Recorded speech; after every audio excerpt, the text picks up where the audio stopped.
أعوذ بالله من الشيطان الرجيم. بسم الله الرحمن الرحيم. يا أيها الذين آمنوا أنفقوا من طيبات ما كسبتم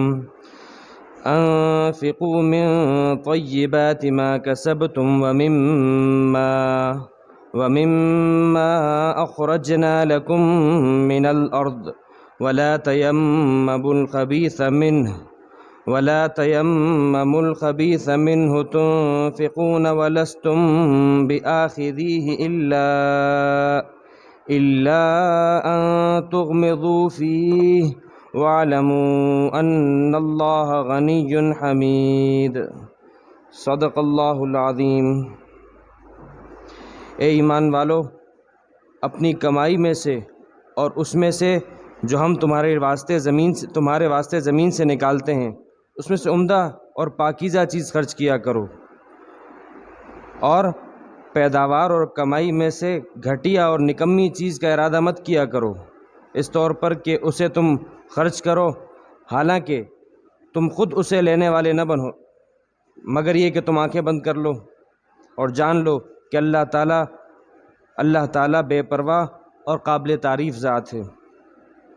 سورۃ البقرہ کی آیت نمبر 267 آپ کے سامنے تلاوت ہوئی. دعا فرمائیے اللہ تعالیٰ آیت کا صحیح مفہوم عرض کرنے کی توفیق عطا فرمائے، آمین. سورہ بقرہ کا یہ کہ آخری کے رکوعوں میں سے رکوع نمبر 36 اور رکوع نمبر 37، یہ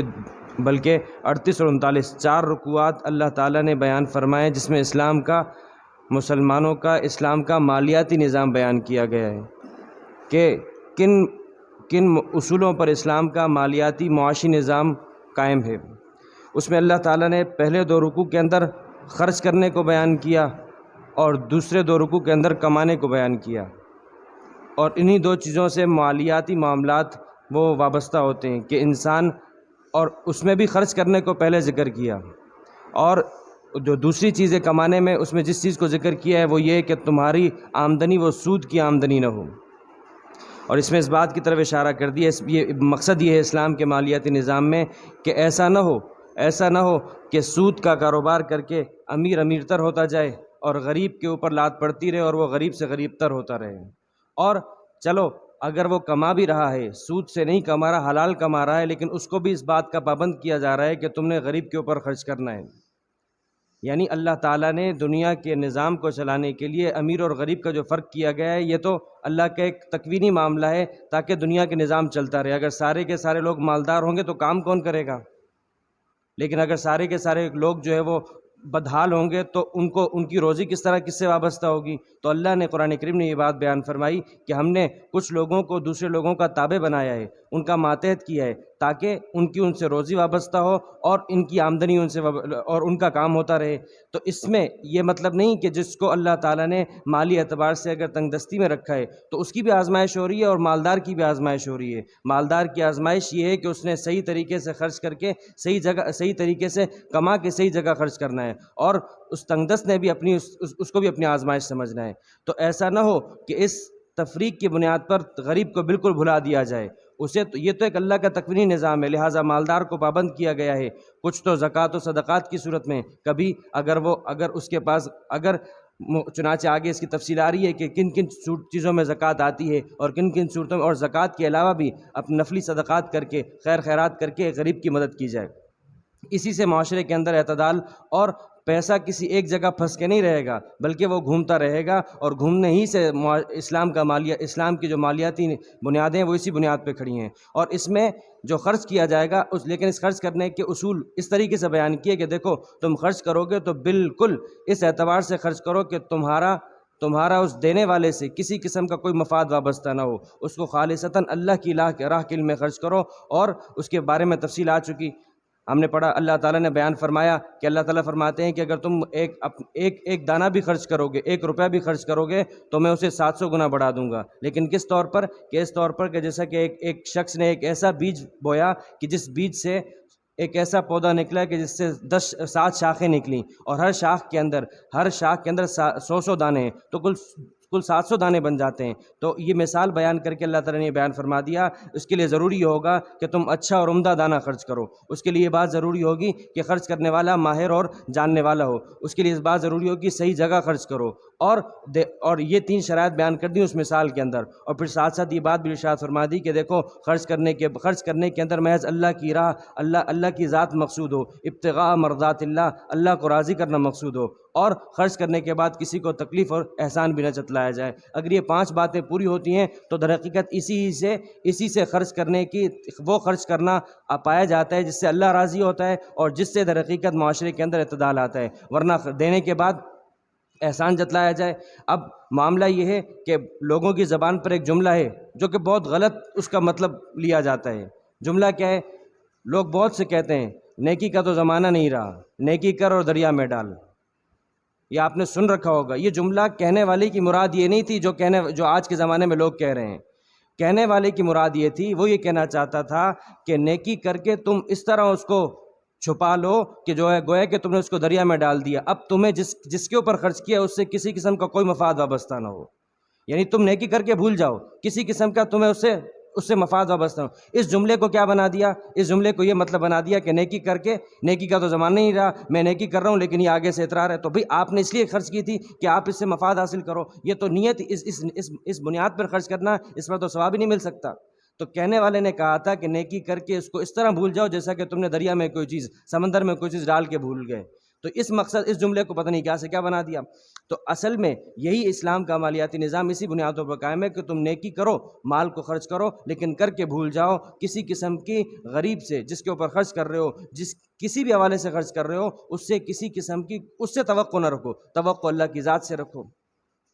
اب انہی باتوں کو بیان فرما، تو یہ جو پیچھے بات آئی تھی ان میں سے اللہ تعالیٰ نے ایک مثال کے اندر یہ بات بیان فرمائی تھی کہ تم اپنا پاکیزہ اور عمدہ مال خرچ کرو۔ اب وہ بات تو مثال کے اندر آئی تھی، لیکن بات اتنی اہم ہے کہ اللہ تعالیٰ اس کو دوبارہ دہرا کر اہمیت کے ساتھ بیان فرما رہے ہیں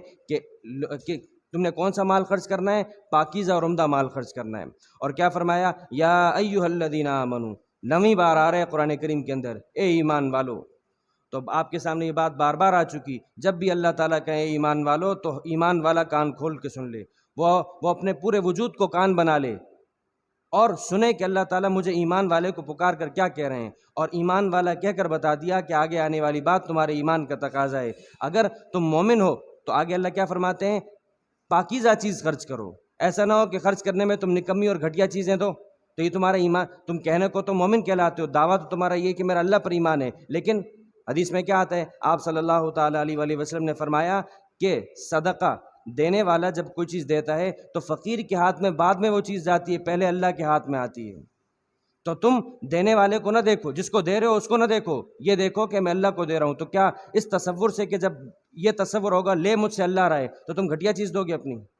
تو اس تصور سے دو کہ تم سے وصول اللہ کر رہے ہیں۔ گزشتہ درس میں آپ کے سامنے بات آئی، حدیث میں آیا، آپ علیہ السلام نے فرمایا اگر خرچ کرنے والا عمدگی کے ساتھ اچھی چیز اللہ کو راضی کرنے کے لیے ثواب کی غرض سے خرچ کرے، ایک کھجور کا دانہ خرچ کرے گا، اللہ تعالیٰ اسے اپنے دائیں ہاتھ سے وصول کرتے ہیں اور اسے اس طرح پالتے ہیں، اس طرح بڑھاتے ہیں جس طرح تم میں سے کوئی شخص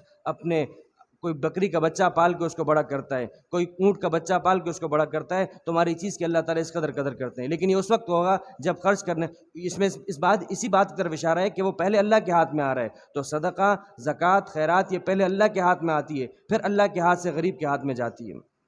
تو فرمایا تم اس بات کو دیکھو تو تمہارا اللہ پر ایمان ہے، تو ایمان کا تقاضا کیا ہے کہ گھسی پٹی چیز، نکمی چیز، گھٹیا چیز نہ دو بلکہ عمدہ چیز دو۔ اور یہ آیت اس موقع پر نازل ہوئی تھی جب عہد رسالت میں رسول اللہ صلی اللہ تعالیٰ علیہ وآلہ وسلم کے زمانے میں مسجد نبی میں ایک جگہ پر صحابہ کرام رضوان اللہ تعالیٰ علیہ مجمعین ایک جگہ ہوتی تھی جہاں پر کھجور کے خوشے آ کے لٹکایا کرتے تھے، اس لیے کہ مسجد میں جو اصحاب صفہ رہتے تھے، یعنی چبوترے میں کچھ غریب مسکین طلبہ رہتے تھے جو کہ اللہ کے نبی صلی اللہ تعالیٰ علیہ وسلم سیکھتے سکھاتے تھے وہاں پر، اور وہاں پہ ان کے تعلیم کے حلقے لگتے تھے، لیکن ان کے پاس کھانے پینے کا کوئی انتظام نہیں ہوتا تھا۔ تو صحابہ اکرام جب ان کی فصل اترتی تو آ کے مسجد میں ایک جگہ مقرر تھی، وہاں وہ خوشے آ کے لٹکا دیے تاکہ یہ لوگ آ کر، یا اس کے علاوہ بھی جو غریب ہے وہ آ کر اس کو کھانے کی ضرورت ہو تو آ کے وہاں سے کھا لے۔ اور اس میں اس بات کی طرف اشارہ ہے، دیکھیں پہلے زمانے میں اللہ کے نبی کے زمانے میں مسجدیں ان کے اندر ان سے یہ فلاحی کام بھی ہوا کرتے تھے، لیکن یہ تو ایک ایسا مرکز تھا، ایک ایسا محلے کی ایک ایسا مرکز ہے کہ جس سے اس بات کو معاشرے کے اندر فلاح و صلاح کی پوری کوشش کی جا سکتی ہے۔ تو بعض لوگ ایسے بھی تھے ان میں کہ جن کی فصل اتری، تو فصل اترنے کے بعد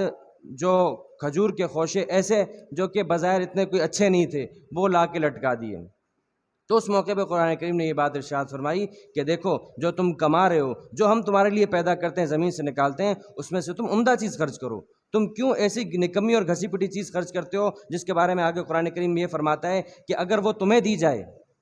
تو تم وصول نہ کرو، تو تمہارے ہاتھ میں اگر وہ چیز آتی ہے تم وصول نہیں کرتے، اور وہ چیز تم اللہ کو دے رہے ہو، وہ چیز تم غریب کو دے رہے ہو۔ ہاں تم اس صورت میں وصول کر سکتے ہو جب تم آنکھیں بند کر لو، آنکھیں بند کر کے لوگے تو کوئی بھی چیز تمہارے ہاتھ میں آ جائے گی، تو آنکھیں کھول کے لوگے تو ایسی چیز نہیں لے سکتے، عمدہ چیز لوگے تو جب دے رہے ہو اللہ کو دے رہے ہو، غریب کو دے رہے ہو تو اسے بھی عمدہ چیز دو۔ جس طرح خود چشم پوشی کیے بغیر عمدہ چیز نہیں، گھٹیا چیز نہیں لیتے، تو اس طرح اس کو بھی اس کو جب دے رہے ہو تو عمدہ چیز دو۔ تو فرمایا یا ایھا الذین آمنوا، اے ایمان والو، انفقوا من طیبات ما کسبتم، عمدہ چیزیں۔ چنانچہ صحابہ اکرام رضوان اللہ تعالی علیہم اجمعین چوتھے پارے کی آیت لا تنالوا البر حتی تنفقوا مما تحبون، تم نیکی کے عمدہ مرحلے تک اس وقت تک نہیں پہنچ سکتے، کامل نیکی تک اس وقت تک نہیں پہنچ سکتے جب تک اپنی پسندیدہ چیزیں اللہ کی راہ میں خرچ نہیں کرو گے۔ چنانچہ حضرت ابو طلحہ انصاری رضی اللہ تعالیٰ عنہ آپ صلی اللہ تعالیٰ علیہ وآلہ وسلم کے پاس آتے ہیں، یا رسول اللہ میں کامل نیکوکار بننا چاہتا ہوں، تو قرآن کریم کی اس آیت پر میں عمل کرنے کے لیے میرا ایک باغ ہے مدینہ کے اندر، بے روحا کا باغ، ایسا باغ کہ جس کے اندر چشمے تھے، پھلتا پھولتا باغ تھا، کھجور کا باغ تھا، اس میں انگور کا باغ ہے، لیکن فرما دیا یا رسول اللہ میں چاہتا ہوں کہ میں کامل نیکوکار بننے کے لیے اس باغ کو اللہ کی راہ میں خرچ کر دوں، یہ لیں یہ باغ آپ کے حوالے، آپ جہاں چاہیں اسے خرچ کر دیں۔ تو آپ صلی اللہ تعالیٰ علیہ وآلہ وسلم نے فرمایا کہ بخن بخن، واہ واہ، خوشخبری ہو تم واقعی تم نے یہ عمل کر کے اللہ کامل نیکی حاصل کر لی۔ لیکن کہا کہ اب دیکھو تم نے میرے حوالے کر دیا، میں تمہیں کہتا ہوں تم اپنے رشتہ داروں میں اس کو تقسیم کر لو، کہ تمہارے جو مستحق رشتہ دار ہیں ان کے اوپر تم اپنے حساب سے تقسیم کر دو۔ تو یہ تھے صاحب۔ تو اب آیت میں، لیکن اس میں یہاں پہ ایک بات سمجھنے کی ہے کہ ایک ہوتا ہے جب آپ صدقے کے اندر خرچ کرنے کے اندر دو پہلو ہیں، ایک تو یہ ہے کہ غریب کی ضرورت کو پورا کرنا ہے، اور ایک یہ کہ آپ کامل نیکی حاصل کرنا چاہتے ہیں۔ تو کامل نیکی تو اسی وقت حاصل ہوگی جب عمدہ چیز جو ہے وہ کسی کو دی جائے۔ لیکن اگر غریب کی ضرورت کسی ایسی چیز سے وابستہ ہے جو کہ اتنی عمدہ نہیں ہے، مثال کے طور پر سردی کے زمانے میں وہ آپ کے پاس آپ کے پاس بستر لینے کے لیے آیا، اب آپ کے پاس اپنی ضرورت کے سے اضافی ایک بستر موجود ہے جس کی حالت اتنی اچھی نہیں ہے، لیکن اس کی ضرورت اس سے پوری ہو جائے گی تو آپ اسے وہ دے سکتے ہیں، انشاءاللہ اس پر بھی ثواب ملے گا۔ لیکن یہ اس کی ضرورت سے وابستہ تھی، اس لیے آپ اسے وہ اپنی اضافی چیز دے سکتے ہیں، اور اس کو بھی قرآن کریم نے ذکر کیا، یسألونک ماذا ینفقون، اے نبی آپ کے صحابہ آپ سے پوچھتے ہیں ہم کیا چیز خرچ کریں، تو آپ کہہ دیجئے قل العفو، جو تمہاری ضرورت سے زائد ہو وہ خرچ کرو۔ تو اگر ضرورت سے زائد ایک ایسی چیز ہے جو کہ بظاہر اتنی اچھی نہیں ہے لیکن کسی غریب کی ضرورت اس سے وابستہ ہے تو اسے دی جا سکتی ہے۔ لیکن خود کامل نیکی حاصل کرنے کے لیے، خود کامل نیکوکار بننے کے لیے اسی بات کو دیکھا جائے گا کہ جو تمہارے اوپر لازم کیا گیا ہے زکوٰۃ کی صورت میں، عشر کی صورت میں،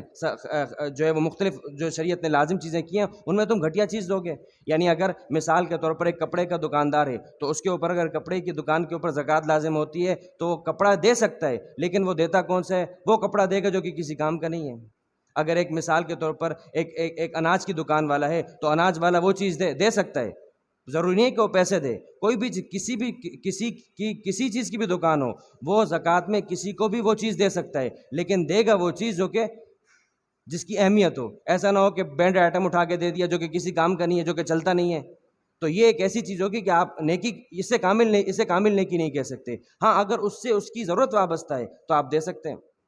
تو یہ بات سمجھنے کی ہے، یا ایھا الذین آمنوا، اے ایمان والو، انفقوا من طیبات ما کسبتم، اپنی کمائی میں سے عمدہ چیز خرچ کرو، ومما اخرجنا لکم من الارض، اور جو کچھ ہم نے تمہارے واسطے زمین سے نکالا۔ قرآن کریم کا انداز دیکھیے، ایک چیز کا جو کچھ تم کما رہے ہو اس میں سے بھی دو، اور جو کچھ ہم تمہارے لیے زمین سے نکال رہے ہیں۔ تو در حقیقت اس میں دو باتیں ہیں، ایک تو جو کما رہے ہو،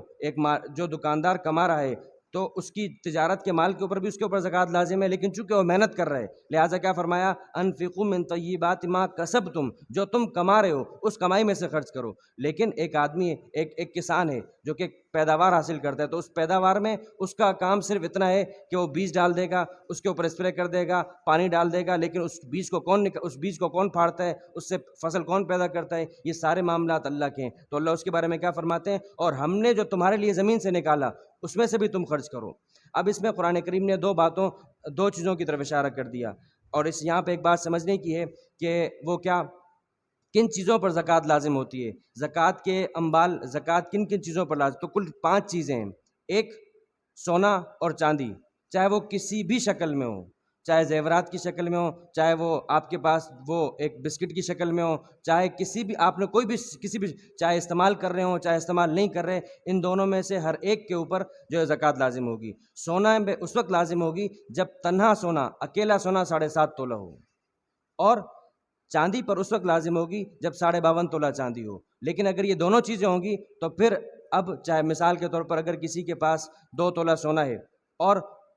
20-30 تولہ چاندی ہے، تو ان دونوں کو ملا کر اس کی مالیت کو دیکھا جائے گا کہ یہ 52.5 تولہ چاندی تک پہنچتی ہے کہ نہیں پہنچتی، اور ظاہر سی بات ہے پہنچے گی تو اس کے اوپر زکوٰۃ لازم ہوگی۔ تو اکیلی 7.5 تولے سونے کا اعتبار تب ہے جب اکیلا خالص سونا ہو، لیکن اگر اس کے ساتھ چاندی یا پیسے مل جائیں گے تو پھر ان دونوں کو ملا کر 52.5 تولے چاندی کا اعتبار کیا جائے گا۔ تو ایک زکوٰۃ ہوتی ہے سونے پر، دوسری زکوٰۃ ہوتی ہے چاندی پر، تیسری زکوٰۃ ہوتی ہے کرنسی کے اوپر، کسی بھی قسم کی، کسی بھی ملک کی کوئی بھی کیش آپ کے پاس موجود ہے اس پر زکوٰۃ لازم ہوگی۔ چوتھی چیز زمین سے جو چوتھی چیز ہے مویشی، چنانچہ مویشیوں کی تفصیل ہے کہ اگر مثال کے طور پر اگر کسی شخص نے کچھ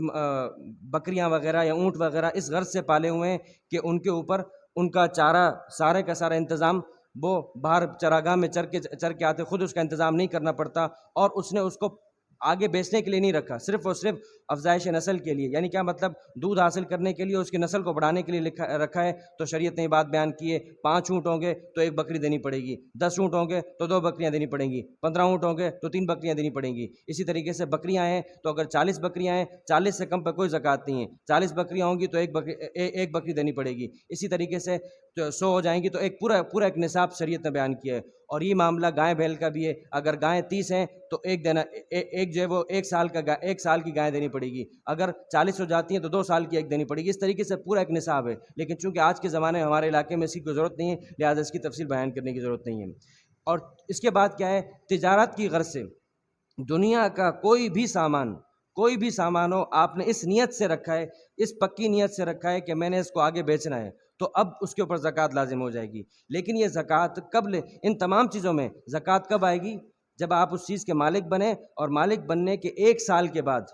1 سال تک وہ چیز آپ کے پاس پڑی رہی اور آپ کی ضرورت سے وہ اضافی تھی، ظاہر سی بات ہے تبھی جا کر اس میں جو ہے وہ زکوٰۃ لازم ہوگی۔ اور کتنی ہوگی؟ صرف 2.5%، یعنی لاکھ کی مالیت کی چیز پر 2,500 لازم ہوں گے۔ یہ تو وہ چیزیں ہیں کہ جس میں انسان کماتا ہے، جس میں سے وہ اس نوعیت کی محنت کر رہا ہے کہ وہ سرمایہ لگا کے اس سے کوئی چیز حاصل کرتا ہے۔ لیکن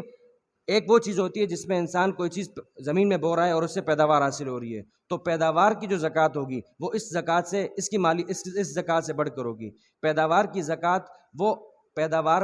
جو آپ نے حاصل کی، اگر اس کو پانی آپ نے خود دیا تھا، یعنی اس کے لیے آپ نے ٹیوب ویل کا انتظام کیا، موٹر پمپ کا انتظام کیا وغیرہ، مختلف آپ کے اخراجات اس پر آ رہے ہیں، تو ایسی صورت میں اس کل پیداوار، جو بھی پیداوار حاصل ہوئی، اس کے اخراجات نکالنے سے پہلے ہی آپ کو اس کی زکوٰۃ کے اس کی عشر دینا، اس کا جو ہے وہ نصف عشر دینا پڑے گا۔ کیا مطلب؟ 5% دینا پڑے گا۔ اگر 1 لاکھ کی پیداوار حاصل ہوئی ہے تو آپ کو اس کے پاس 5,000 دینے پڑیں گے۔ لیکن اگر یہ اس صورت میں کہ جب آپ کا خرچہ آیا تھا، لیکن اگر پانی کا کوئی خرچہ نہیں آیا، بارش کے پانی سے اس کا انتظام ہوا، یا نہری پانی اس کے اوپر اس فصل پر آتا ہے، تو چونکہ پانی کا خرچہ نہیں آ رہا یا کوئی اور کسی اور قسم کا ایسا خرچہ نہیں ہے، تو ایسی صورت میں اس کا 10% دینا پڑتا ہے، یعنی 1 لاکھ کی فصل ہوگی تو اس میں 10,000 دینے پڑیں گے۔ اور پھر اس سے بڑھ کر اگر یہ تو وہ، کیونکہ اس میں انسان کو محنت کم کرنی پڑتی ہے بنسبت ایک دکاندار کو جو کہ اپنی دکان پہ ایک سرمایہ لگا کے اس کو بیچتا ہے،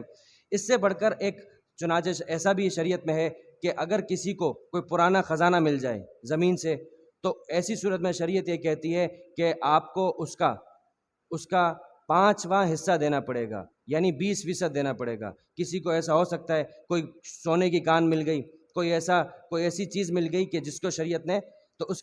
کے اوپر زکوٰۃ کتنی لازم ہے؟ آپ کو 20% دینا پڑے گا، یعنی 20% آپ اسے 20% اللہ کی راہ میں خرچ کریں گے، باقی جو 80% ہوگا وہ آپ اسے اپنے رکھیں گے۔ تو قرآن کریم جو یہاں کہہ رہا ہے کہ وَمِمَّا أَخْرَجْنَا لَكُم مِّنَ الْأَرْضِ، ہم نے تمہارے لیے زمین سے جو کچھ نکالا، تو پیداوار نکالی ہے تو خرچہ آتا ہے، تو اس صورت میں 5% دینا پڑے گا، خرچہ نہیں آتا تو 10% دینا پڑے گا۔ لیکن اگر ایسی چیز نکلی ہے کہ اچانک سے آپ کی لاٹری نکل آئی، زمین سے کوئی ایسی چیز نکل گئی، تو اسی صورت میں آپ کو اس کا 20% دینا پڑے گا، باقی 80% آپ اپنے لیے رکھ سکتے ہو، اور باقی جو 20% ہوگا وہ غریب غربا میں تقسیم کیا جائے گا۔ تو قرآن کریم کیا فرماتا ہے کہ جو کچھ ہم نے تمہارے واسطے زمین سے نکالا، تو اس میں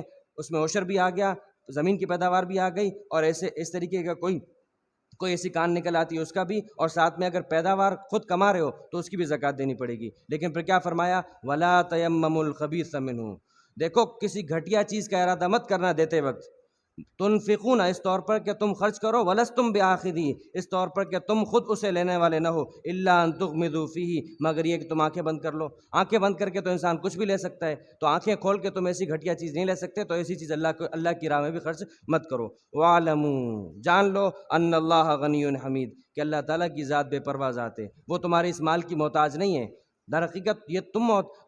یہ مال یہ خرچ کر کے تم اپنے آپ کو گناہوں سے پاک کر رہے ہو، اپنے مال کو پاک کر رہے ہو، تو اللہ کی ذات بے پرواہ ذات ہے، اور فرمایا حمید وہ قابل تعریف اور تعریف کرنے والی ذات ہے۔ تم جو بھی خرچ کرو گے، پاکیزہ خرچ کرو گے، اللہ تعالیٰ تمہاری تعریف کرے گا، اس پر تمہارے نوازے گا۔ وَاعْلَمُوا أَنَّ اللَّهَ غَنِيٌّ حَمِيدٌ خوب جان لو کہ اللہ تعالیٰ بے پرواہ ہے اور قابل تعریف اور قابل ستائش ذات ہے۔ تم مال خرچ کرو گے، اللہ اس کی تعریف کرے گا۔ وآخر دعوانا الحمد للہ رب العالمین۔